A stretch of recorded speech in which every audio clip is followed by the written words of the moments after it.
अनंत शर्मा जी किसी परिचय के मोहताज नहीं है। अनंत शर्मा जी को जब हम अपना राजनीतिक जीवन शुरू कर रहे थे तो राष्ट्रीय स्तर पर राष्ट्रीय युवा कांग्रेस के अध्यक्ष थे। और जो राष्ट्र का नेता होते हैं वो किसी राज्य के नहीं होते हैं, वो राष्ट्र के होते हैं। जब अनंत शर्मा जी कॉमर्स मिनिस्टर थे, हिमाचल प्रदेश की कई योजनाओं को इन्होंने अमली जामा पहनाया। इस कांगड़ा क्षेत्र में जो सेंट्रल यूनिवर्सिटी आई है वो भी अनंत शर्मा जी की देन है। IIT आई है वो भी अनंत शर्मा जी की देन है।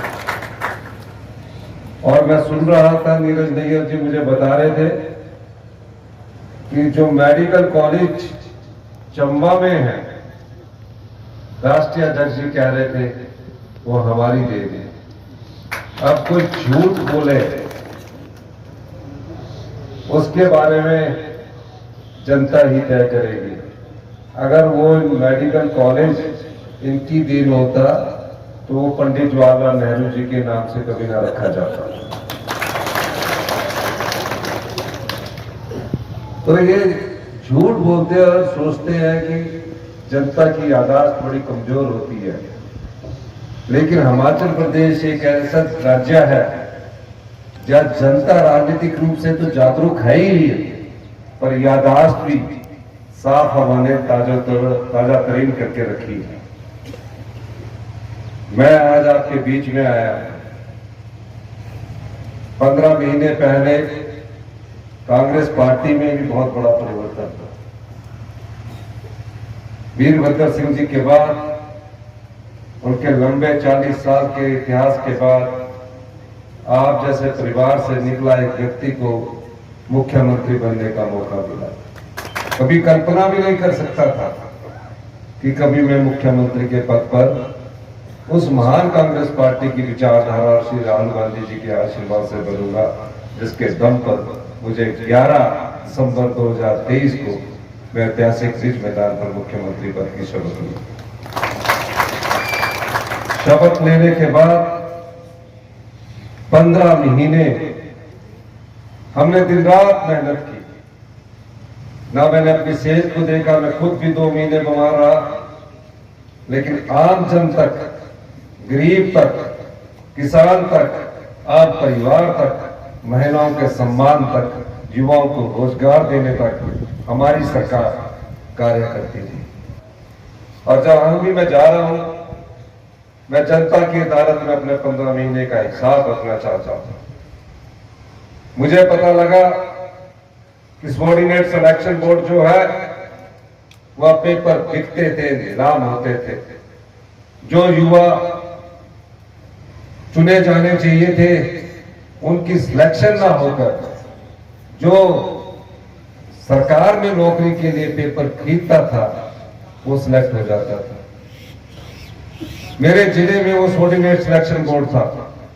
हमने जाल बचाया और जो पेपर नीलाम होते थे उस भ्रष्टाचार पर कड़ी चोट की और सबॉर्डिनेट सिलेक्शन बोर्ड को बंद किया। जयराम ठाकुर जी 5 साल सोए रहे। उनके समय पुलिस पेपर भर्ती लीक मामला हुआ, वो दबा दिया गया, क्योंकि भारतीय जनता पार्टी ने जिन लोगों को पुलिस में भर्ती करवाना था वो उनके रिश्तेदार थे, उनके कार्यकर्ता थे। पुलिस भर्ती पेपर लीक का मामला दबाया, उसके बाद सबॉर्डिनेट सिलेक्शन बोर्ड में भर्तियां होती हैं। 5 साल में जयराम ठाकुर जी ने जो युवाओं को रोजगार की बात की, 20,000 पद निकाले। वो भी सब कोड के चक्कर में, युवा साथी चक्कर लगाते रहे। 817 कोड का रिजल्ट 2020 में जिसका टेस्ट हुआ, ना वो हाई कोर्ट में उन युवाओं के लिए लड़ाई लड़ते रहे, ना सुप्रीम कोर्ट के। हमने सभी रिजल्टों को निकाला, हमने लड़ाई लड़ी और मुझे पता लगा पिछले कल ही राज्य चयन आयोग में उनकी डॉक्यूमेंटेशन शुरू हो रही है। 1 साल में हमने 20,000 पद सरकारी नौकरी के निकाले। बैच वाइज भर्ती हमने शुरू की। टीजीटी आर्ट्स, लेक्चरर, जेवीटी सबकी नियुक्तियों के हम पत्र अभी बैच वाइज तैयार है। टेस्ट होने को तैयार है। 6,500 हम सरकारी संस्थानों में, स्कूलों में, जहां स्कूलों में टीचर तक नहीं है, जयराम ठाकुर जी सुनेरे, हमने तुरंत प्रभाव से 6,500 नियुक्तियां शुरू करनी स्टार्ट कर। 1231 पुलिस की भर्तियों की अभी विज्ञापन जारी होने वाला है। उसमें हमने 30% स्थान महिलाओं के लिए आरक्षण किया। 10,000 आईपीएच में 10,000 आईपीएच में multipurpose worker, para fitter, pump operator, इन सब की नियुक्तियां होने जा रही है। उसके विज्ञापन जो जारी हो चुके हैं, कई जगह नियुक्तियां होगी। आपके क्षेत्र में भी जल्दी वो नियुक्तियां होने जा रही है।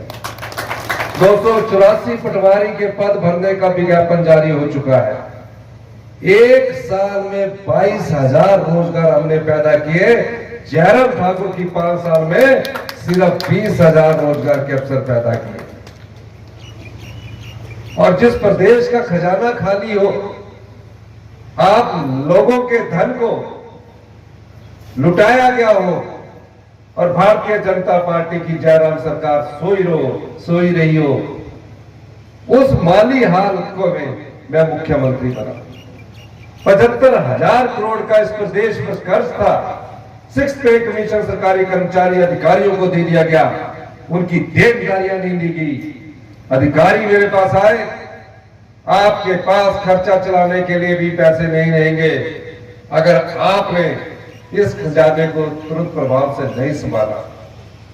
आजादी के बाद 1 महीने तक मैंने सबसे लंबा और प्रतीक्षित मंत्रिमंडल था। मैंने 1 महीने तक मंत्रिमंडल का गठन नहीं किया। मैं नियम बनाता रहा, कानून बनाता रहा कि इस आर्थिक व्यवस्था में सुधार किया जाए। जो खजाना खाली है उसमें पैसे लाने के लिए नए नियम लगाए जाए और भ्रष्टाचार के चोर दरवाजों को बंद किया जाए। धीरे धीरे हम इसमें आगे बढ़े और 1 महीने का असर देखिए, सार्थक परिणाम सामने आया। हमारे खजाने में जो चोर दरवाजे से भ्रष्टाचारी जो आपका पैसा लूट रहे थे, वो पैसा वापिस आना शुरू हुआ। 1 महीने बाद कैबिनेट का विस्तार हुआ और पहली ही कैबिनेट में अगर हमें राजनीति करनी होती, हम राजनीति करते तो पहले ही कैबिनेट में ओपीएस कभी ना देते। हमने पहले ही कैबिनेट में 1,36,000 सरकारी कर्मचारियों को ओपीएस दिया, उनका अधिकार दिया।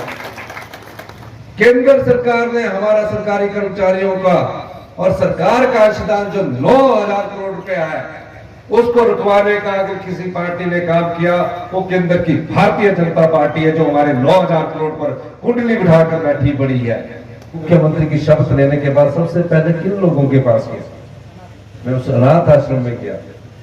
उस अनाथ आश्रम में बेटियों को देखा जो अपनी माँ को खो चुकी थी, अपनी बाप को खो चुकी थी। उनके हॉस्टल में गया, उनके रहने का तरीका देखा।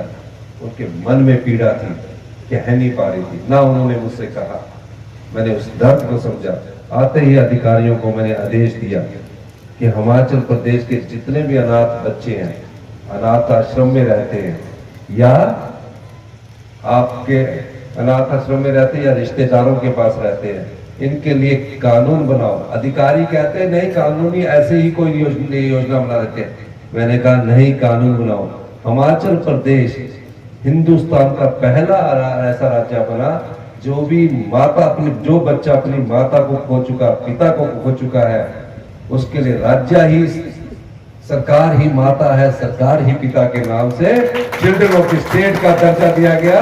और 27 साल तक उन बच्चों का ख्याल सरकार रखेगी, पढ़ने का ख्याल रखेगी। कोचिंग के लिए 1.5 लाख रुपया से मिलेगा। नीट में सिलेक्ट होती है, डॉक्टर बनती है, इंजीनियर बनती है, सारी फीस हम देंगे। और जिस तरह अपने बच्चे को हम पूरी पढ़ाई के लिए, कपड़ों के लिए, अच्छे कपड़े पहनने के लिए खर्चा देते हैं, हमारी सरकार उसी तरह खर्चा देगी। पॉकेट मनी देते, 4,000 रुपया महीने की पॉकेट मनी देते हैं।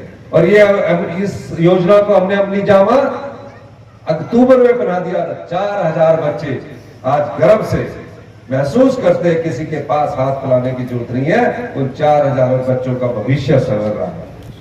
ये योजनाएं हमारी है, ये योजनाएं 15 महीने की योजनाएं हैं। नहीं बेचा, जिन 6 विधायकों ने अपना ईमान बेचा है वो जनता की अदालत में गए हैं।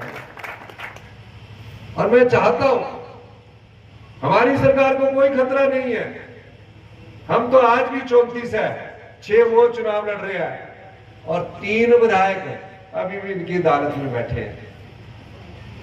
कभी विधानसभा के गेट के पास कहते हैं आजाद भारत का पहला ऐसा मामला होगा जहां आजाद विधायक ये बोल रहे हैं कि हमारे इस्तीफे स्वीकार करो।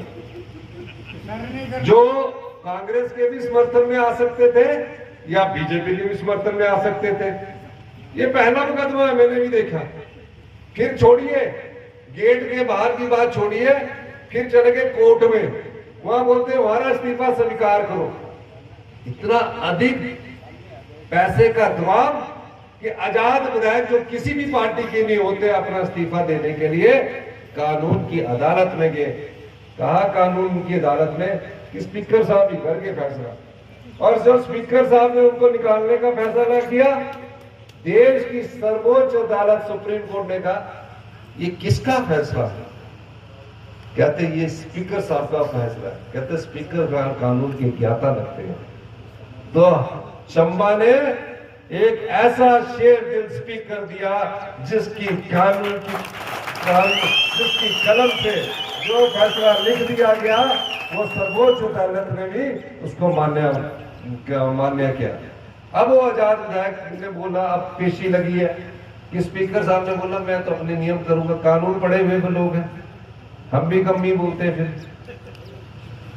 लेकिन मैं एक चीज कहना चाहता हूं, ये कोई छोटा षड्यंत्र नहीं था। कई लोग इस षड्यंत्र में हमारी सरकार को गिराना चाह रहे थे। भारतीय जनता पार्टी के लोग, कांग्रेस पार्टी ने अगर इस देश को सबसे बड़ा अधिकार दिया है तो वोट का अधिकार दिया, वोट डालने का अधिकार दिया। ये वोट की ही ताकत है। जब मुख्यमंत्री मंत्री दिल्ली से हमारे राष्ट्रीय नेता आनंद शर्मा जी आपके पास आकर कहते हैं कि आप हमारी बात सुनिए और हम अपनी बात के द्वारा आपको विस्तृत जानकारी देते हैं, ये वोट की ताकत है। अगर इस वोट की ताकत को छीनने की कोशिश जो भारतीय जनता पार्टी ने की है, इसको सबक सिखाने का सही समय 1 जून है। तो 1 जून को आप सबक सिखाएंगे कि नहीं सिखाएंगे? और सभी जनता का अपने जो जहां भी है, ये चुनाव कोई हिमाचल की सरकार का नहीं है, ये चुनाव देश की राजनीति की दिशा और दशा तय करने का है। और हिमाचल के लोग ही देश की राजनीति की दिशा और दशा तय कर सकते हैं। अगर 1 जून को सीट चुराई है, हम 4 लोकसभा की सीटें और 6 विधानसभा की सीट पर अगर जीत अर्जित करते हैं तो पूरे हिंदुस्तान में हिमाचल का डंका बजेगा कि हिमाचल के लोगों से सीखिए जिन्होंने जनबल को जिताया है, धनबल को हराया है। तो क्या आप जनबल को जिताएंगे? जोर से बोलना। जनबल जीतेगा और धनबल हाथ खड़ा करके बताइए। तो धनबल को हराने के लिए हमारे पास धन नहीं है, हमारे पास सिर्फ आपका आशीर्वाद है। 15 महीने में हमारी सरकार ने जो काम किए वो आशीर्वाद है। और अगर आप धनबल को हराना चाहते हैं तो डलहौजी विधानसभा क्षेत्र से एक ऐसा नेता, जब तो वो हमारी सरकार थी हम सब कुछ उनसे मांगते रहे, आज आपके पास आपसे 1 वोट लेने आया है। और इनका 1 वोट जब ये संसद चुनकर जाएंगे, ऐसे वैसे सांसद नहीं होंगे। भारतीय जनता पार्टी के संसद की आवाज तो यहाँ डलहौजी से बनीखेत या सुरूनी से बनीखेत तक नहीं पहुंचेगी। आनंद शर्मा जी की आवाज एक चिट्ठी अगर कोई पार्टी भी सत्ता में वो भी सुनेगा राष्ट्रीय स्तर पर, तो क्या अंतरराष्ट्रीय स्तर पर भी सुनी जाएगी। ऐसे सांसद को कैसे आपके सामने दिए है, तो क्या आप आनंद शर्मा जी को अधिक से अधिक वोट डालकर जिताएंगे? जोर से बोलिए। यही मैं कहना चाहता हूं। आज मैं आपके बीच में आया हूं, हमारे पास आपकी ताकत है। धन बल की ताकत नहीं है। तो मैं अंत में इस नारे के साथ जनबल जनबल जनबल जीतेगा, जनबल जनबल, जोर से बोलिए, हाथ खड़ा करके बोलना है, जनबल धनबल। धन्यवाद।